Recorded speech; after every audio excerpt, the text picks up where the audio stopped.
ہاتھی حمدی کس طرح گرفتار ہوا؟ افسانہ نگار عزیز نسیم۔ استنبول کے آئی جی کے دفتر کی جانب سے تمام دوسرے شہروں کے انسپکٹر جنرل پولیس کے دفتروں کو یہ تار بھیجا گیا۔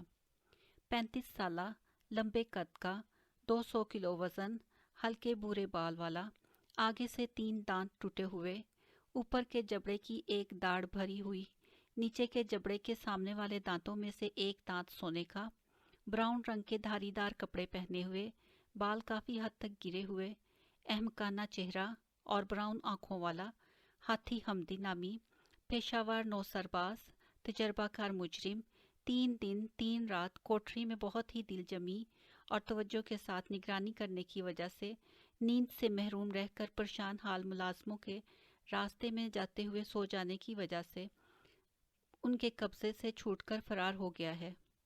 ہماری کی ہوئی تحقیقات، تعقیبات اور تدقیقات کے مطابق یہ امر واضح ہو گیا ہے کہ ہاتھی حمدی واقعی فرار کر گیا ہے۔ اگر وہ ہمارے ضلع اور ضلع جاتی تھانوں میں سے ایک کا چکر لگائے یا کسی سپاہی سے کوئی راستہ یا ایڈریس جاننا چاہے تو از راہ کرم اس سے یہ گزارش کی جائے کہ ہم اشتیاق سے اس کا راستہ دیکھ رہے ہیں اور ہمیں اور زیادہ انتظار میں نہ ڈالیں، اور قدم رنجہ فرما کر کسی مناسب وقت میں فرصت نکالتے ہوئے آئی جی کے آفس استنبول میں تشریف لا کر اپنے آپ کو ہمارے حوالے کر دے۔ تجربہ کار مجرم ہاتھی حمدی کی تصویر منسلک ہے۔ کسی ایک شہر کے تھانے میں 2 سپاہی آپس میں بات کرتے ہیں۔ پہلا سپاہی: ابے رمضان بھائی، یہ گنڈا جو سامنے کھڑا چائے پیتا ہے نا، وہ ضرور ہاتھی حمدی ہی ہے۔ دوسرا سپاہی: ہاں بھئی ہاں، لگتا تو یہی ہے، تصویر کو نکال ذرا ہم دیکھ تو لیں۔ پہلا سپاہی تصویر نکال کر دکھاتا ہے۔ دوسرا سپاہی: ارے بے وقوف کہیں کا، یہ تو اس کی نہیں تیری اپنی تصویر ہے رمضان۔ پہلا سپاہی: ہاں نا یار، عید کے موقع پر کھنچوائی تھی میں نے، سچ بتا بہت اچھی لگتی ہے نا۔ دوسرا سپاہی: اچھی لگتی ہے، لیکن پر تو ہنس لیتا تو کیا تھا، بس چھوڑ اپنی تصویر، یہ ہاتھی حمدی کی تصویر ڈھونڈ نکال تو دیکھ لیں۔ رمضان اپنی جیب میں سے ڈھیر ساری تصویریں نکال کر ان کو الٹ پلٹ کر کے دیکھنا شروع کر دیتا ہے۔ ارے یار دیکھیے، میرے بیٹے کی تصویر ہے، یہ فوجی خدمت کی یادگار، واہ کیا زمانہ تھا۔ اور یہ کون تھا؟ بتانا یار۔ اور وہ کون تھا؟ وہ ہوگا ہرون کا سمگلر دھواں علی۔ اور یہ ہے ہوٹل کا چوہا نامی چور سپی۔ تصویریں آپس میں گٹ پٹ ہو گئی ہیں نا۔ ارے رمضان بکواس بند کر اور ڈھونڈنا اس ہاتھی کی تصویر کو۔ محمود اور رمضان تصویروں کی جانچ پڑتال کرتے ہوئے اور ہاتھی حمدی کی تصویر کو ڈھونڈنے لگتے ہیں۔ دوسرا سپاہی: جلدی کر محمود، اس مبینہ مجرم گنڈے نے چائے پی لی ہے، اب بھاگ نکلے گا۔ دیکھ اپنے ارد گرد مشکوک نظروں سے کس طرح دیکھتا ہے۔ پہلا سپاہی: ڈھونڈ لی ہے، یہ تصویر ہونی چاہیے۔ ٹھیک ہے، یہ بالکل وہی آدمی ہے۔ دونوں سپاہی مشکوک آدمی کے پاس جاتے ہیں اور کہنے لگتے ہیں: اوئے یہاں رکنا ذرا، ہلنا مت، منہ ہماری طرف کر کے دکھا۔ ایک دفعہ تصویر کو اور پھر آدمی کے منہ کی طرف دیکھتے ہیں۔ ذرا موڑ کر چہرہ دکھا، دیکھ پہلے دائیں طرف، ٹھیک، اب بائیں طرف دیکھ، ہاں یہ زیادہ صحیح ہے۔ پہلا سپاہی: ہائے رمضان، یہ تو ہاتھی حمدی لگتا ہی نہیں۔ دوسرا سپاہی: کوئی بات نہیں، ایک بار تھانے دار صاحب اسے دیکھ لیں، شاید وہ پہچان سکیں گے، ویسے ہاتھی حمدی ہاتھ نہ لگا تو وہ اسے بھی ہاتھی حمدی ہی بنا دیں گے۔ پہلا سپاہی مشتبہ آدمی سے: چل بھائی چل، تجھے تھانے جانا ہوگا۔